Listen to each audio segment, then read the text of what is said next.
"Your methods are too traditional for our new direction," she said during my termination. "We need digital-first leadership." My name is Garrett Walsh. For 15 years, I led the Midwest sales division of Oaklight Publishing in Indianapolis. I built that team from the ground up, turning a struggling region into the company's top revenue generator. I didn't rely on fancy tools or complex algorithms, just relationships, handshakes, and knowing exactly which publishers needed what. By last year, my division was responsible for 60% of the company's total revenue. Not that anyone at the executive level seemed to notice until the quarterly reports hit their desks. When Veronica Bennett stepped in as CEO 6 months ago, she brought with her sleek PowerPoint decks and consultants in overpriced suits. Every meeting revolved around digital transformation and disrupting the traditional publishing model. She had never worked in publishing before. Her background was in tech from a firm in San Francisco. Still, the board loved her vision. I kept my head down and kept producing results. But I could feel her eyes on me during leadership meetings. I was the oldest director in the room, the only one who still used a paper calendar and visited clients face to face instead of scheduling Zoom calls. The call came on a Monday morning. Her assistant Jason looked uneasy when he appeared at my door. "She'd like to see you at 2 p.m. in the executive boardroom." I thanked him and returned to my call with Franklin Press, our largest client. We were finalizing a 5-year contract extension worth $12 million. The kind of deal you close only after sharing quarterly dinners with Thomas Franklin for over a decade. The boardroom had been remodeled since Veronica's arrival. Glass walls, minimalist furniture, a massive digital screen replacing the traditional conference table. 3 people were waiting: Veronica, Jason, and someone from HR I didn't recognize. I knew what was coming before a word was spoken. "Garrett, thank you for everything you've done for Oaklight," she began, hands folded on the table. "But we've decided to take our leadership in a new direction." I listened in silence as she explained how my approach was no longer aligned with their digital-first strategy. She carefully avoided using the word younger, but the implication hung in the air. I thanked her, shook her hand, and walked out without protest. 15 years ended in a 15-minute meeting. What Veronica didn't grasp was that in publishing, especially with the established houses that made up 80% of our business, trust wasn't something built with data or email blasts. I packed up my office while the team was out for lunch. No fitted speeches, no drama, just quiet dignity. But once I got to my car, I sat there staring at my phone. 3 missed calls from Thomas Franklin. He'd already found out. I joined Oaklight back when it was still known as Midwestern Literary Partners. It was a modest outfit then, 20 staffers and a few regional clients. I'd left Heritage Books after it got acquired by a major New York firm. I walked away from a corner office and a 6-figure salary because I couldn't stomach what corporate publishing was becoming. Robert Oaklight had hired me personally. "We don't need someone who crunches numbers," he'd said. "We need someone who understands that books are made by people who care about what's between the covers." For the first 5 years, I rebuilt the division from scratch. I put 70,000 miles on my car, visiting every independent publisher between Ohio and Nebraska. I knew their spouses' names, their kids, attended weddings and funerals, not as a tactic, but because that's just how we did business. By the time Robert retired and his son William stepped in, we had grown by 400%. William understood the industry, even if he leaned more toward numbers than his father had. He left me to manage things my way.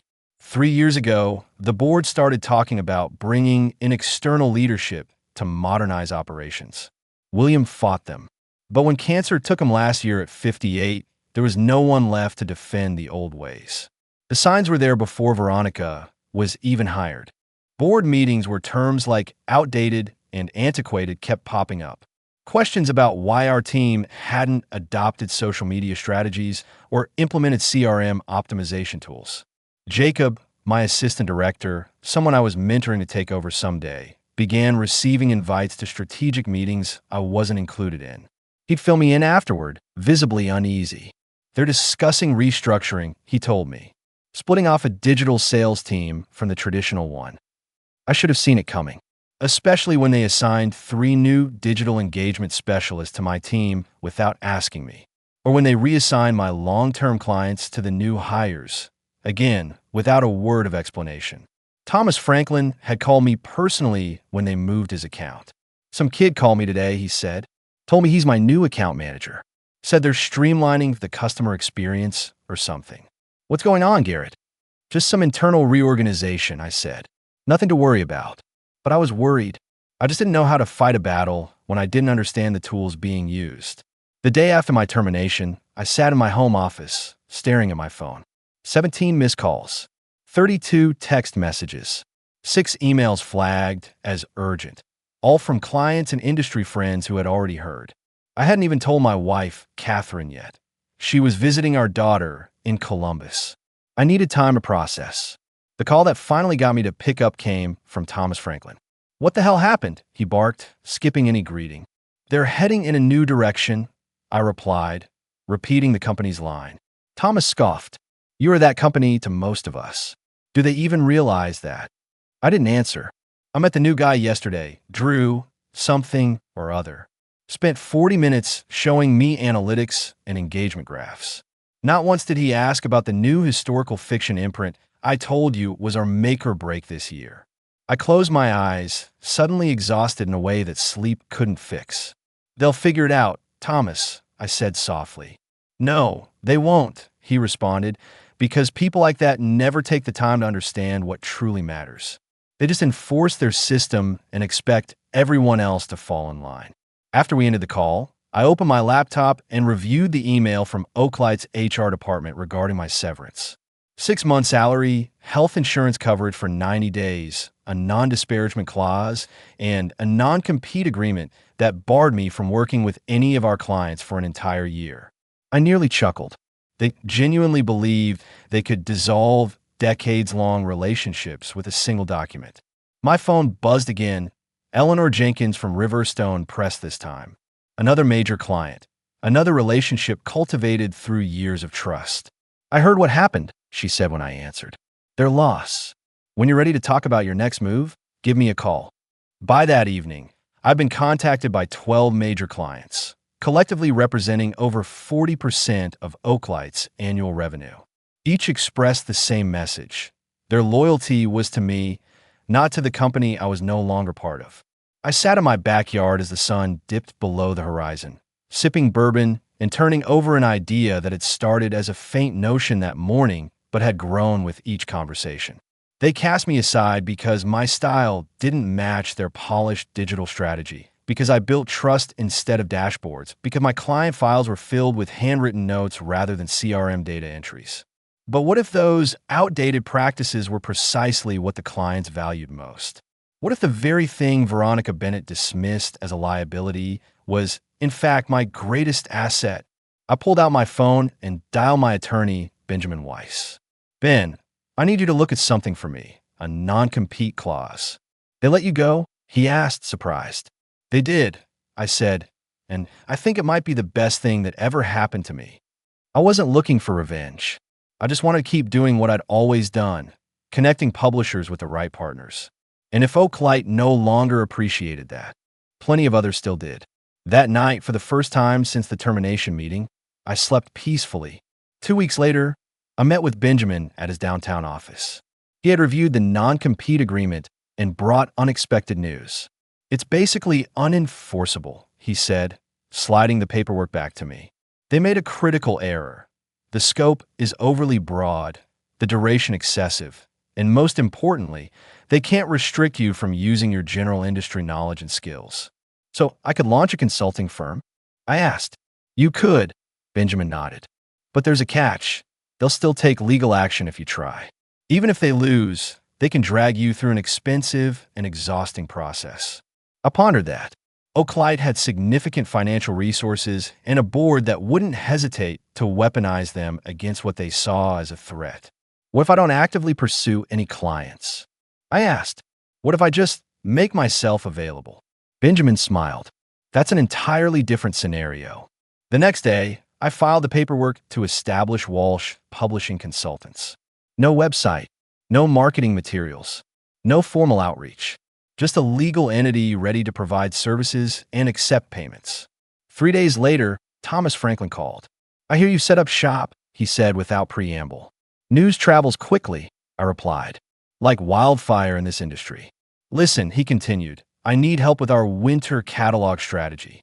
Oaklight's new team is pushing us toward academic markets, but my gut says we should focus more on our historical series. I need someone who understands both analytics and readership." "I'm still sorting out my next steps," I said. 15,000 for 2 months of strategic input, he countered. No direct competition with Oaklight, just helping us make smart choices.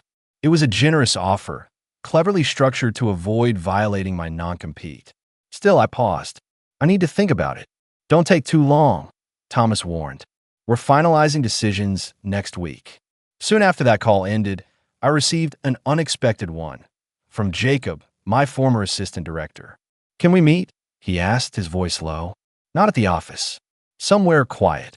We agreed on a small coffee shop near Eagle Creek Park, far from the bustle of downtown and away from the publishing world.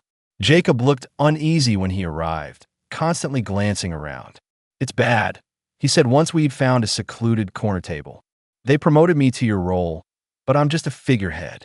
All the real calls are being made by the new digital team." "Not surprising," I replied. "No, you don't get it. They're dismantling everything you built.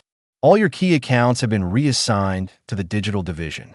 They're rolling out a mandatory CRM system that the older sales reps can't even use. 3 have already quit." I took a slow sip of my coffee, keeping my expression composed. "And the clients?" I asked. Jacob looked around again before leaning in. "They're furious. Riverstone's threatening to leave. Thomas Franklin hasn't returned a call in over a week. The quarterly numbers are a disaster, and Veronica is blaming it on the transition, calling it expected turbulence." He hesitated, then added, "There's more. They're watching you. Legal had a meeting yesterday about your non-compete. They're worried you might try to steal clients." Now I understood why Jacob seemed so anxious. He was risking his new role to warn me. "Thanks for telling me, Jacob," I said. He nodded. Then he slid an envelope across the table, a client contact list updated with personal emails and phone numbers. He stood to leave. "I didn't give you this," he said, "and we never met today." After he left, I sat for a while, turning the envelope over in my hands. Using that information would be exactly what Oak and Light feared and anticipated. It would justify legal action against me, and possibly even against Jacob. They laid a trap, expecting me to fall right into it. So, I had to make a completely different move. I left the envelope on the table, untouched, when I walked out. A month went by. I hadn't contacted any of Oak and Light's clients, despite daily calls from publishers asking for help. I politely deflected each one, citing professional boundaries. The non-compete might have been flawed, but I wasn't about to push its limits. Instead, I focused on industry connections that had no ties to Oak and Light, small independent publishers, university presses, literary agents needing advice. It was work that wouldn't provoke legal issues but kept me connected to the field I cared about. Then came the invitation I never saw coming. Harold Blackwood, chairman of Oak and Light's board, requested a private meeting, not at the office, but at his downtown club. I accepted more out of curiosity than anything else. The Indianapolis Gentlemen's Association was all dark wood and hushed voices. Harold, silver-haired and in his 70s, was already waiting in a private room with 2 glasses of Scotch poured. "Thank you for coming, Garrett," he said, motioning to the seat across from him. "I imagine you're wondering why I asked to meet." "The thought had crossed my mind," I replied. He slid one of the tumblers toward me. "Things at Oak and Light aren't going as planned," Harold said. I took a small sip, staying silent. "Revenue's down 38% this quarter," he continued. "Client retention has hit a historic low. The digital overhaul that was supposed to redefine our model has instead driven away our core clients." "That's unfortunate," I said, keeping my tone even. Harold studied my expression. "You don't seem surprised.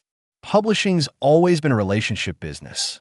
"I'm beginning to understand that," he said, leaning forward. "The board's starting to doubt Veronica's leadership.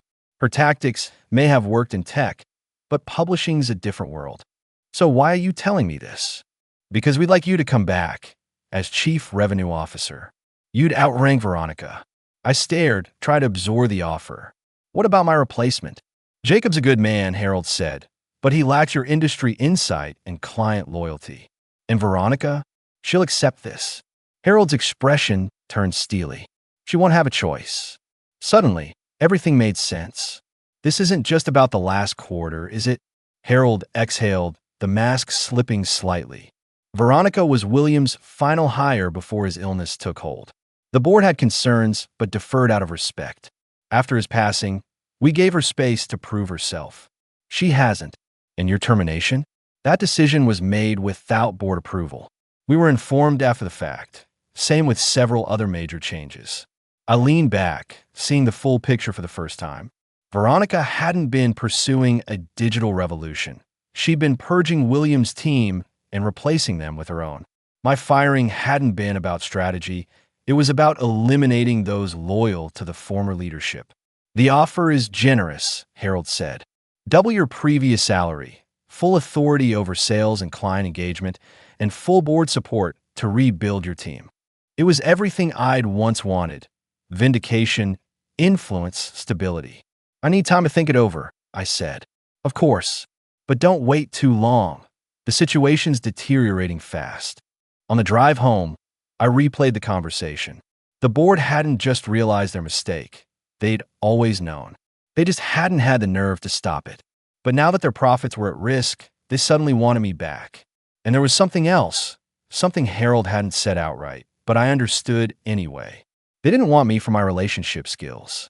They wanted me as the executioner to dismantle everything Veronica had put in place and, eventually, to push her out. They didn't want me back for who I was. They wanted me for what I had. The realization didn't make me angry. It made me absolutely sure of what I needed to do next. I declined Harold's offer the following morning with a short, respectful email. His reply came minutes later, sweetened with an even higher compensation package. I didn't respond. Instead, I made 3 phone calls. The first was to Thomas Franklin. I'm ready to talk about that consulting deal, I told him, but I'd like to propose something different. I'm listening, he said.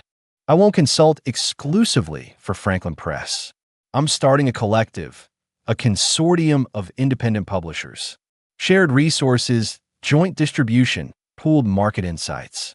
No bureaucracy, no long-term contracts. Just publishers helping publishers, with me acting as the connector. There was a pause on the line. How many others have you spoken to? None yet. You're the first. Because I was your largest client? No, incorrecta. Because I trust your judgment. If you think this is a workable model, I'll move forward. If not, I'll stick to traditional consulting. Thomas didn't hesitate. I'm in, and I already know at least 5 others who would be interested too. My second call went to Eleanor Jenkins at Riverstone Press. As I anticipated, she not only welcomed the consortium idea, but proposed improvements to its structure, including a shared digital platform that would provide smaller publishers the reach of a larger organization without compromising their independence. The third call was to Benjamin, my attorney, to ensure the plan wouldn't violate my non-compete agreement. You're not working for their clients? He confirmed after I explained the details. You're establishing a completely new entity, one that their clients can choose to join. It's a subtle difference, but a legally significant one. Within 2 weeks, the Walsh Publishing Consortium had 7 founding members, all former Oakenlight clients who had either already left or planned to when their contracts ended. Each contributed to an operational fund that would cover my salary and the basic infrastructure we needed. The goal wasn't just to build a rival organization. It was to create something Oakenlight couldn't easily imitate, a cooperative model where publishers retained their independence while benefiting from shared resources. No one appointed me CEO or gave me an impressive title. I was simply the facilitator, the connector who understood what each member needed and could help deliver it. We leased a modest office in Broad Ripple, far from the corporate hubs downtown, where Oakenlight and other major publishers had their headquarters. I brought on 2 team members, a recent college graduate to manage communications and social media, and a seasoned operations manager from the publishing world who had recently retired but wasn't ready to step away from the industry entirely. Word traveled fast through the tight-knit publishing community. By the end of the first month, 3 additional publishers had joined the consortium. By the end of the second, we needed a larger office. I made sure never to actively pursue Oakenlight's clients. I didn't need to. They came to us, drawn by success stories and growing dissatisfaction with a digital-first approach that disregarded the personal relationships at the core of publishing. Jacob called one evening in late September, 2 months after we'd launched. "They know what you're doing," he said without preamble. "Veronica's furious. She's talking about legal action." "We haven't breached any agreements," I replied calmly.